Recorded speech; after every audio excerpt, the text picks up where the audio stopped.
Hi everyone, in front of me I've got Lenovo Tab Plus 11.5 and let me share with you how to check the total screen time on this device.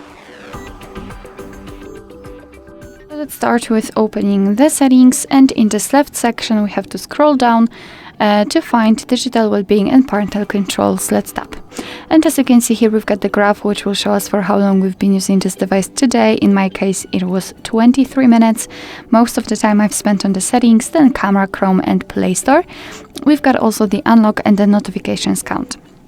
So basically, if you want to check some further details, you've got two different ways to do that. You can either tap inside the graph and you will be transferred to this dashboard where you can check the screen time in particular days of the week. You can compare them. Under it, you've got the list of visited and used websites. Not websites, apps. Or you can tap directly on the app, so for example the settings or camera, and again you've got the dashboard, but this time it is tightly connected with this one app. Alright, so that will be all. Thank you so much for watching. I hope that that this video was helpful, and if it was, please hit the subscribe button and leave the thumbs up.